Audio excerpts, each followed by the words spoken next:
Hi, this is Ajanta ma'am, and today I'm back with another video of Act 2 Scene 3 of the Julius Caesar.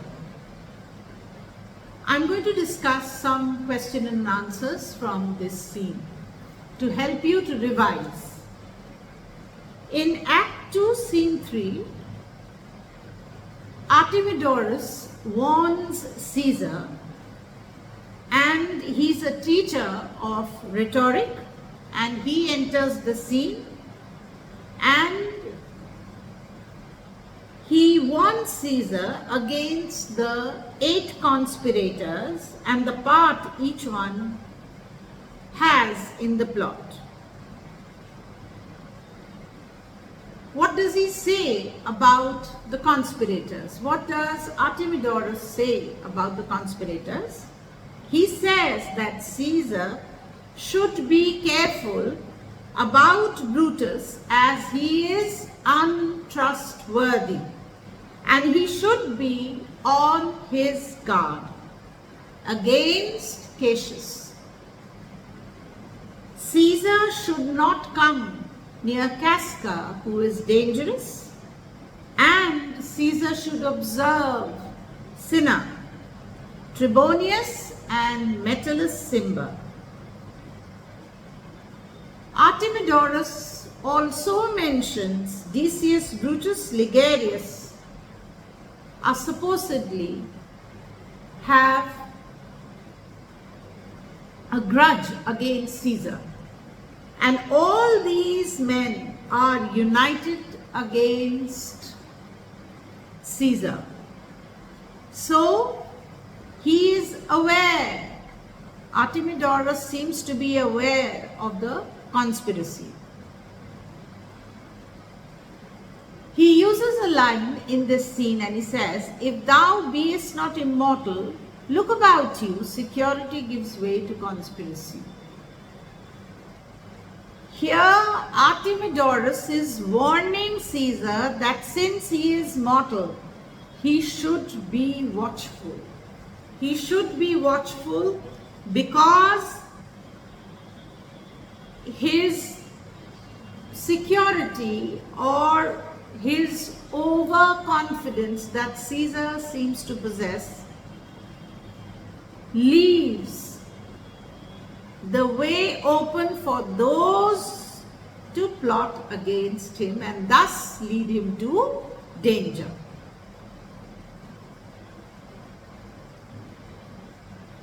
How does he end the note? He ends the note by praying for Caesar's security.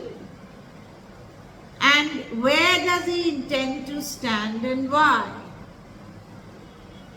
Artemidorus intends to stand at a very important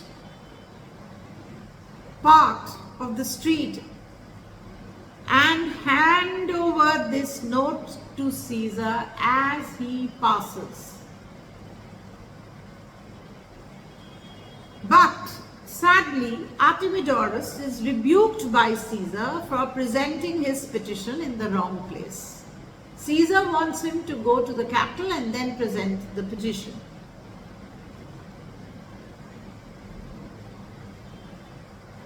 Artemidorus then says, "My heart laments that virtue cannot live out of the teeth of emulation." Here Artemidorus says that he feels very sorry that worthy and virtuous men cannot survive the wicked plan of men who are jealous and who are jealous of Caesar's worth and his greatness.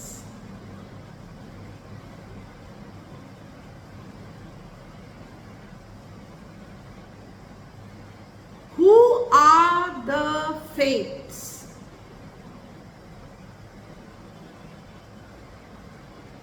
The fates were the destinies, and the Roman calls them fates. These were the 3 goddesses who directed human destiny. Now this small scene reveals that Caesar was self-confident and that he was quite indifferent to his personal safety. And Artemidorus seems to be an honest and sincere man, and he wants to protect Caesar at any cost. And through him, we know what other Romans who are not anti-Caesar might say in defense of Caesar.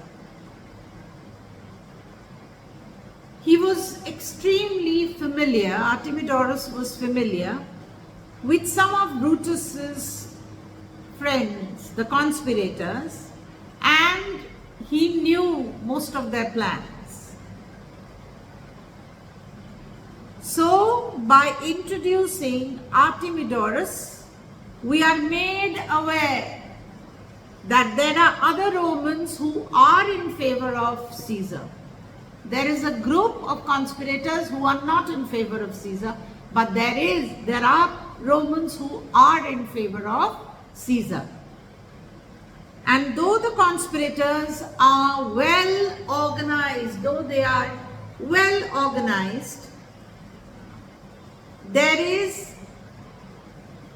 there must be a traitor amongst them, because Artemidorus knows about their plot. And therefore, in this scene, in Act 2, Scene 3, we are made aware of the force of destiny, that fate is on the side of the conspirators to bring about Caesar's death. Now, had Caesar read the letter, the petition that Artemidorus had handed over to him, he could have saved his own life from the conspirators. But this was not meant to be, and Caesar does not read it, and Artemidorus concludes that fates are on the side of the conspirators, and it is beyond hope to save Caesar's life. Thank you for watching my videos. Do continue to watch them. Hit the like button, the subscription, as well as the bell icon for more upcoming interesting videos.